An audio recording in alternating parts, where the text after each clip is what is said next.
నమస్కారం జే న్యూస్ కి స్వాగతం. ముందుగా హెడ్లైన్స్ చూద్దాం.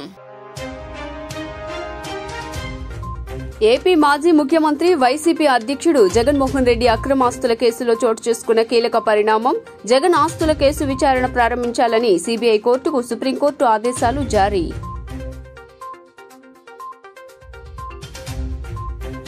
ముగిసిన ఏపీ కేబినెట్ భేటీ. క్యూఆర్ కోడ్ పాస్ పుస్తకాలు, అక్టోబర్ నుంచి కొత్త మద్యం విధానం అమలు వంటి పలు కీలక నిర్ణయాలకు ఆమోదం.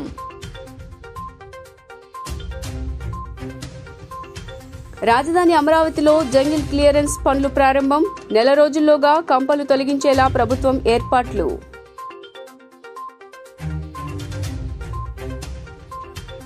ప్రకాశం బ్యారేజ్కి భారీగా చేరుతున్న వరద నీరు. బ్యారేజ్ 60 గేట్లు అడుగుమేర ఎత్తి 56,977 క్యూసెక్కుల నీటిని దిగువకు విడుదల. ఇక డీటెయిల్స్ చూస్తే ఏపీ మాజీ ముఖ్యమంత్రి వైసీపీ అధ్యక్షుడు జగన్మోహన్ రెడ్డి అక్రమాస్తుల కేసులో కీలక పరిణామం చోటు చేసుకుంది. జగన్ అక్రమాస్తుల కేసు విచారణ ప్రారంభించాలని సీబీఐకి కోర్టుకు సుప్రీంకోర్టు ఆదేశాలు జారీ చేసింది. వీలైనంత త్వరగా విచారణ పూర్తి కావాలని దేశ సర్వోన్నత న్యాయస్థానం స్పష్టం చేసింది. ఈ మేరకు ఇప్పటికే తగిన ఆదేశాలు ఇచ్చామని జస్టిస్ సంజీవ్ ఖన్నా నేతృత్వంలోని ధర్మాసనం గుర్తు చేసింది. ప్రస్తుత ఎమ్మెల్యే మాజీ ఎంపీ రఘురామకృష్ణరాజు గతంలో దాఖలు చేసిన పిటిషన్పై జస్టిస్ సంజీవ్ ఖన్నా నేతృత్వంలోని ధర్మాసనం విచారణ చేపట్టింది. తదుపరి విచారణను నవంబర్ నెలకు సుప్రీంకోర్టు వాయిదా వేసింది. ఈ పిటిషన్పై 2 సార్లు ధర్మాసనం విచారణ జరిపింది. ఉదయం, మధ్యాహ్నం భోజనం విరామ అనంతరం విచారణ జరిపింది. సీబీఐ దాఖలు చేసిన అఫిడవిట్లోని అంశాలు షాకింగ్గా అనిపిస్తున్నాయని జస్టిస్ సంజీవ్ ఖన్నా వ్యాఖ్యానించారు.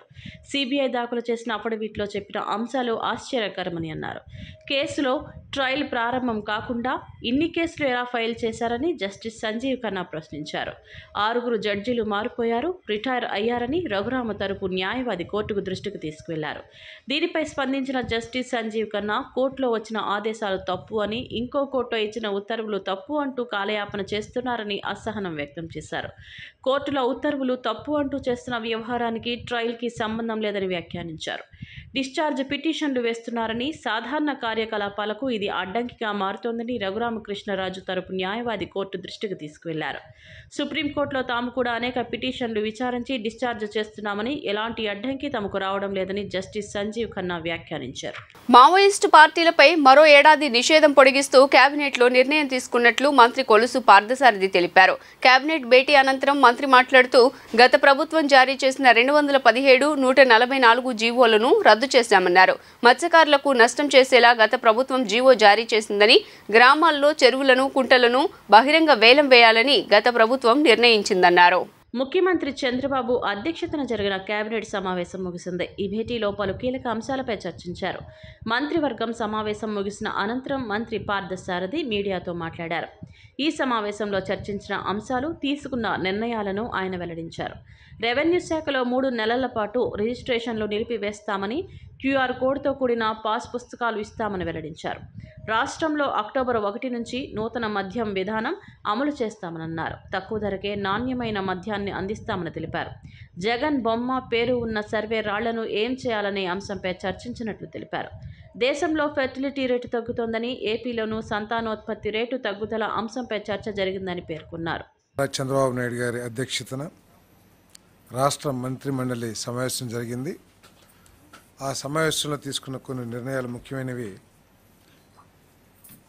Andhra Pradesh public security act 1992 section 3 ప్రకారం communist party of India, Maoist మరియు రెవల్యూషనరీ డెమోక్రటిక్ ఫ్రంట్ వాటి అనుబంధ సంస్థలపై ప్రస్తుతం ఉన్న నిషేధాన్ని మరో ఏడాది పాటు పొడిగిస్తూ చేసిన ప్రతిపాదనని రాష్ట్ర మంత్రి మండలి ఆమోదించింది.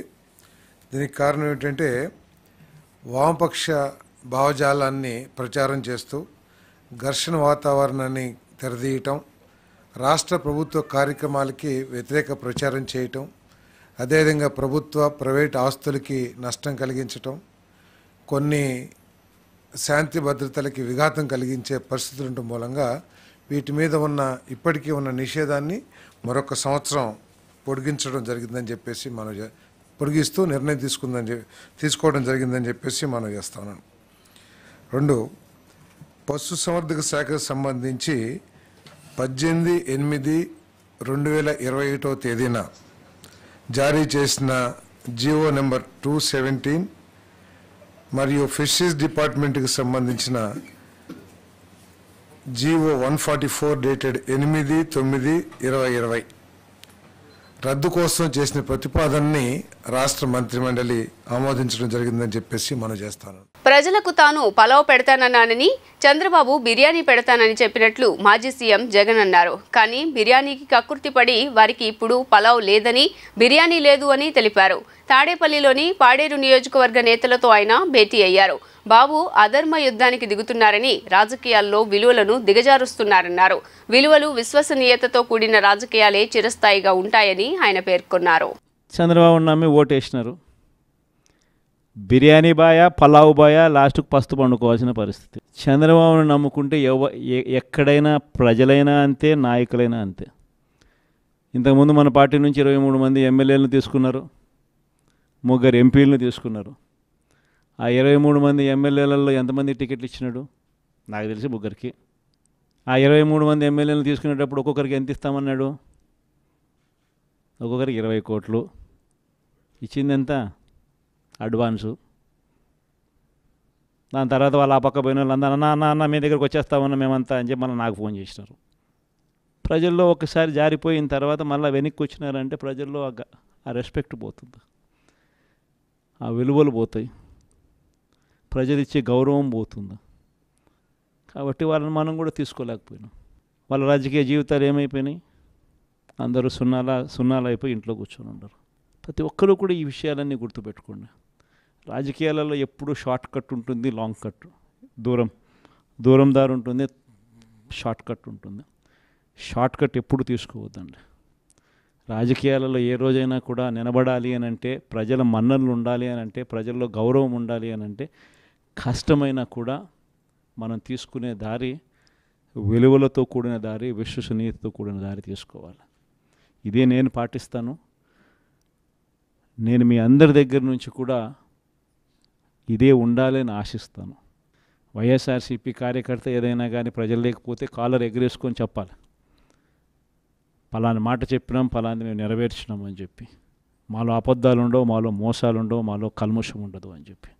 అది వైఎస్ఆర్సీపీ కార్యకర్త. ప్రతి ఒక్కరు ఇది గుర్తుపెట్టుకోమని. సమస్యలు పరిష్కరించాలంటూ ఉండవల్లిలోని విద్యా, ఐటీ, ఎలక్ట్రానిక్స్ శాఖల మంత్రి నారా లోకేష్ నిర్వహిస్తున్న ప్రజా దర్బార్కు వినతులు వెల్లువెత్తుతున్నాయి. మంత్రి లోకేష్ను నేరుగా కలిసి సమస్యలు విన్నవించేందుకు జోరు వానను సైతం లెక్క చేయకుండా ఉదయం నుంచే ప్రజలు బార్లు తీరారు. 22వ రోజు ప్రజా దర్బార్లో ప్రతి ఒక్కరి కష్టాన్ని విన్న మంత్రి ఆయా సమస్యలను సంబంధిత శాఖలకు పంపి పరిష్కారానికి కృషి చేస్తానని హామీ ఇచ్చారు. పలు విజ్ఞప్తులపై అప్పటికప్పుడే సిబ్బందికి ఆదేశాలు జారీ చేశారు. రాజధాని అమరావతిలో జంగిల్ క్లియరెన్స్ పనులు ప్రారంభమయ్యాయి. బుధవారం ఉదయం మున్సిపల్ పట్టణాభివృద్ధి శాఖ మంత్రి నారాయణ పూజ చేసి మరీ జంగిల్ క్లియరెన్స్ పనులను స్వయంగా మొదలుపెట్టారు. దీంతో వాటిని శుభ్రం చేసే పనులు ఈ రోజు నుంచే మొదలుపెట్టారు. అమరావతి రాజధాని పరిధిలోని మొత్తం 58,000 ఎకరాల్లో ఉన్న తుమ్మ చెట్లు, ముళ్ళ కంపలను నెల రోజుల్లోగా తొలగించేలా ప్రభుత్వం ఏర్పాట్లు చేసింది. దీని ద్వారా భూములు కేటాయించిన వారికి తమ స్థలంపై అవగాహన వస్తుందన్న మంత్రి నారాయణ తెలిపారు. రాజధానిలో ప్రభుత్వ కాంప్లెక్స్ నిర్మాణాలు జరిపే చోట ఎల్పీఎస్ ఇన్ఫ్రా జోన్లు, ట్రంక్ ఇన్ఫ్రా ప్రాంతాల్లో దట్టంగా అడవిలా పెరిగిపోయిన చెట్లను, ముళ్ల కంపలను తొలగించనున్నారు. కాగా గత 5 ఏళ్లుగా అమరావతిలో కట్టడాలు పూర్తిగా నిలిచిపోయిన విషయం తెలిసిందే. దీంతో అమరావతిలో జంగిల్ దట్టంగా పెరిగిపోయింది. వైసీపీ ప్రభుత్వ చర్యల కారణంగా అమరావతి రాజధాని విధ్వంసంతో భారీ నష్టం సంభవించడంతో పాటు నష్ట నివారణ కోసం ఏ పని చేయాలన్నా ప్రభుత్వం భారీగానే ఖర్చు చేయాల్సిన పరిస్థితి. ఏపీలో టీడీపీ కూటమి ప్రభుత్వం ఏర్పడిన తర్వాత అమరావతికి మంచి రోజులు వచ్చాయి. రాజధాని అభివృద్ధి చేయడంపైనే ముఖ్యమంత్రి చంద్రబాబు నాయుడు ప్రత్యేక దృష్టి పెట్టారు. ఇందులో భాగంగానే అమరావతి రాజధాని నిర్మాణ పనులకు తొలి అడుగు పడింది. ప్రస్తుతం అమరావతిలో పిచ్చి చెట్లు, కంపలు పెరిగిపోయి కనీసం వేసిన సీసీ రోడ్లు కూడా కనిపించే పరిస్థితి లేదు. పెరిగిన పిచ్చి చెట్లు, కంపలను తొలగించాల్సి ఉంది. ఇందుకోసం ప్రభుత్వం భారీగానే ఖర్చు చేయాల్సి ఉంది.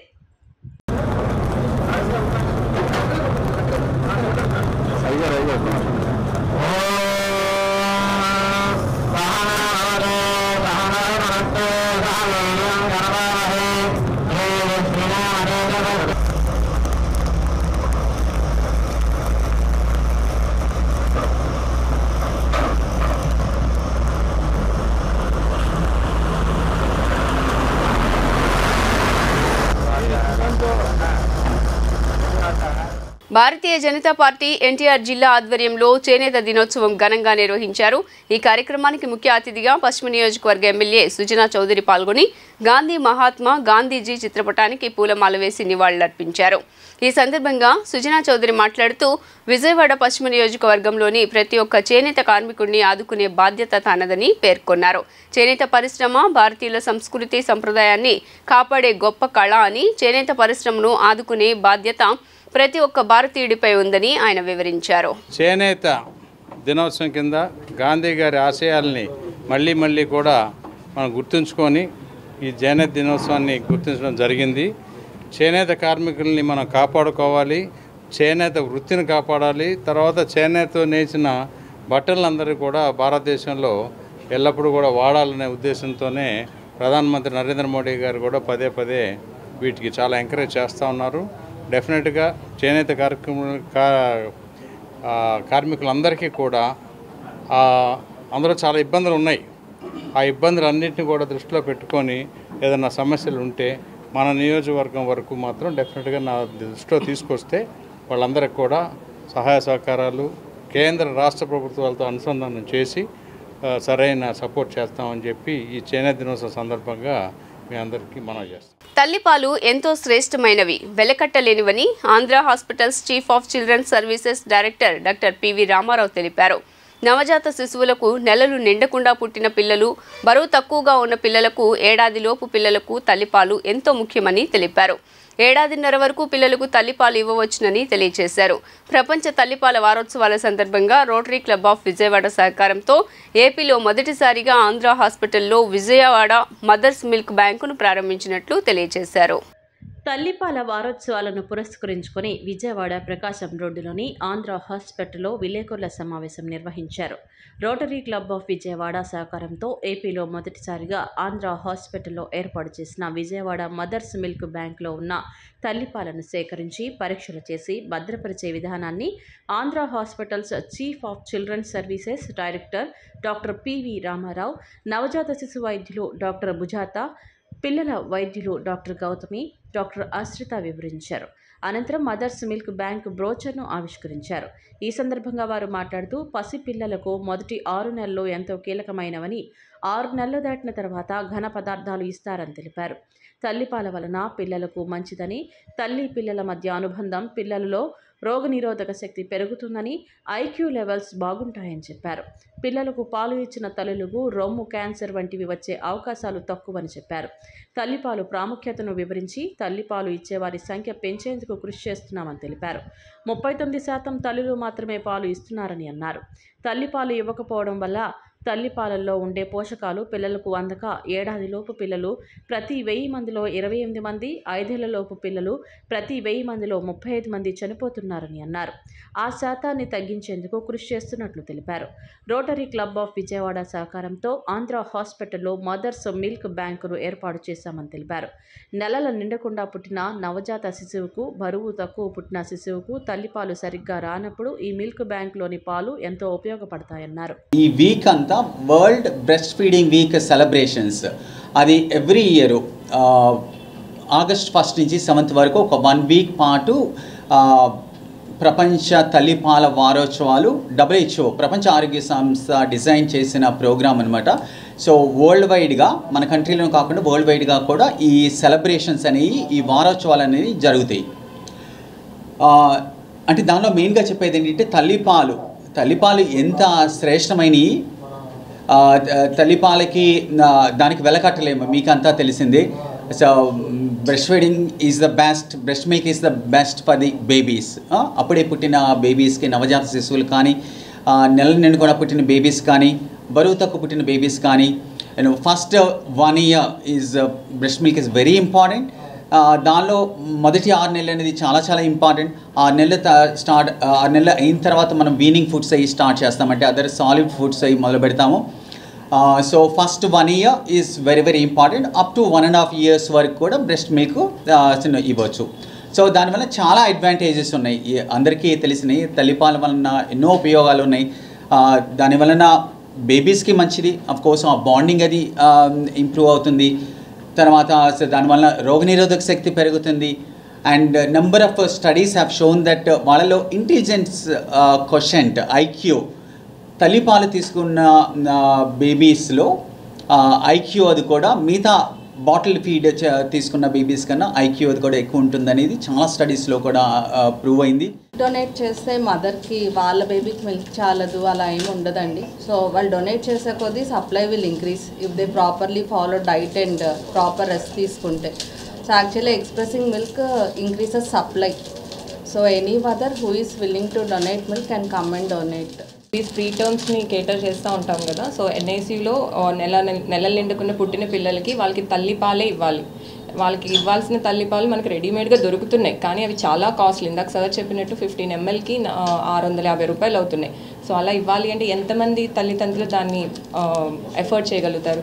సో ఈ మిల్క్ బ్యాంక్ కనుక ఫంక్షన్ ఎక్కువ డోనర్స్ కనుక వచ్చి మనకి వేరే హాస్పిటల్స్ కూడా చాలామంది పిల్లలు 34 వారాల కంటే తక్కువ పుట్టిన పిల్లలు ఉంటారు.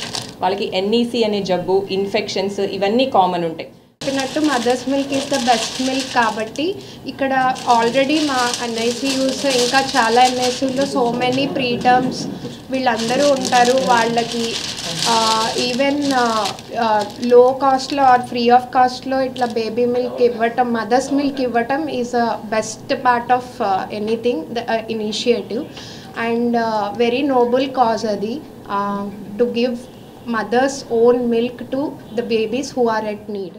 విజయవాడ కృష్ణానదికి వరద నీరు భారీగా చేరుకుంది. బుధవారం తెల్లవారుజామున సుమారుగా 60 గేట్లు ఒక అడుగు మేర ఎత్తి 56,977 క్యూసెక్ల నీటిని దిగువకు అధికారులు విడుదల చేశారు. అధికారులు లోతట్టు ప్రాంత ప్రజలను పునరావాస కేంద్రాలకు తరలించారు. ప్రజలు అప్రమత్తంగా ఉండాలని అధికారులు తెలిపారు. విజయవాడ మున్సిపల్ కమిషనర్ ధ్యాన్ చంద్ర పునరావాస కేంద్రాల్లో ఉంటున్న ప్రజలకు వసతులు కల్పిస్తున్నారు.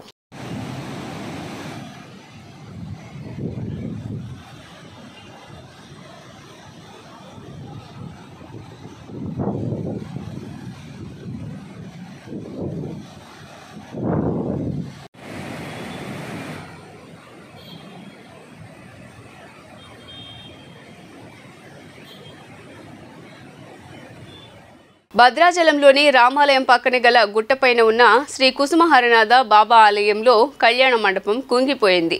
కళ్యాణ మండపం కింద ఉన్న కొండను కొంతకాలం క్రితం తవ్వటం వల్ల మండపం కుంగిపోతూ వస్తోంది. 2 రోజుల నుంచి కురుస్తున్న భారీ వర్షాలతో పాటు రాత్రి కురిసిన అతి భారీ వర్షానికి మండపం కిందకు కుంగిపోయింది. ఇంకా మండపం కింద పడే అవకాశం ఉన్నందున కొండ కింద ఉన్న దుకాణాలను, ఇండ్లలో ఉన్న నివాసస్తులను అధికారులు ఖాళీ చేపిస్తున్నారు. ఎలాంటి ఇబ్బందులు తలెత్తకుండా రెస్క్యూ టీంను, పోలీస్ బందోబస్తును ఏర్పాటు చేశారు. 1938వ సంవత్సరంలో రామదాసు అనే భక్తుడు నిర్మించిన శ్రీ కుసుమ హరినాథ బాబా ఆలయం రామాలయం పక్కనే ఉంది. తదనంతరం కొండ కింద దుకాణాలు ఏర్పాటు చేసుకోవడంతో కొండను కొందరు తవ్వుకుంటూ వచ్చారు. ఈ నేపథ్యంలో కుసుమహరనాథ బాబా ఆలయంతో పాటు మండపం కూడా ప్రమాదకర స్థితిలో ఉంది. ఎప్పుడు కుంగి కింద పడుతుందో తెలియని పరిస్థితిలో ఉంది. కుంగిపోయిన మండపాన్ని జిల్లా కలెక్టర్ జితేష్ వి పాటిల్, ఆర్డీఓ దామోదర్, రెవెన్యూ శాఖ అధికారులు, పోలీస్ శాఖ అధికారులు పరిశీలించారు. కాగా కొండపోత వర్షాలతో భద్రాచలం శ్రీ సీతారామచంద్ర స్వామి వారి దేవస్థానం ఆలయం అన్నదాన సత్రం నీట మునిగింది. రాత్రి నుండి ఎడతెరిపి లేకుండా కురుస్తున్న భారీ వర్షాలకు పట్టణంలోని వర్షపు నీటితో రామాలయ ప్రాంతం ముంపుకు గురైంది. గోదావరి నది కరకట్ట, స్లూయిజ్ల నుండి వర్షపు నీటిని పంపు చేయకపోవడం వల్లనే మరోసారి నీట మునిగిన రామాలయ ప్రాంతం నీట మునిగిందని, ఇరిగేషన్ శాఖ అధికారులు తీరు మారకపోవడం వల్లే ముంపు బారిన పడాల్సి వస్తుందని స్థానికులు మండిపడుతున్నారు. వార్తలు ముగించే ముందు హెడ్లైన్స్ మరోసారి. ఏపీ మాజీ ముఖ్యమంత్రి వైసీపీ అధ్యక్షుడు జగన్మోహన్ రెడ్డి అక్రమాస్తుల కేసులో చోటు చేసుకున్న కీలక పరిణామం. జగన్ ఆస్తుల కేసు విచారణ ప్రారంభించాలని సీబీఐ కోర్టుకు సుప్రీంకోర్టు ఆదేశాలు జారీ.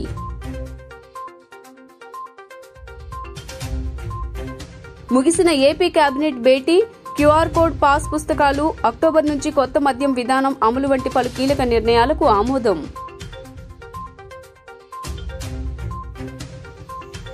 రాజధాని అమరావతిలో జంగిల్ క్లియరెన్స్ పనులు ప్రారంభం.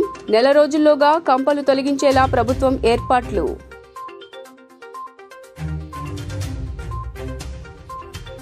ప్రకాశం బ్యారేజ్కి భారీగా చేరుతున్న వరద నీరు. బ్యారేజ్ 60 గేట్లు అడుగు మేర ఎత్తి 56,977 క్యూసెక్కుల నీటిని దిగువకు విడుదల. జీ న్యూస్ ఇంతటితో సమాప్తం. తిరిగి వార్తల్లో మళ్ళీ కలుద్దాం. అంతవరకు సెలవు. నమస్కారం.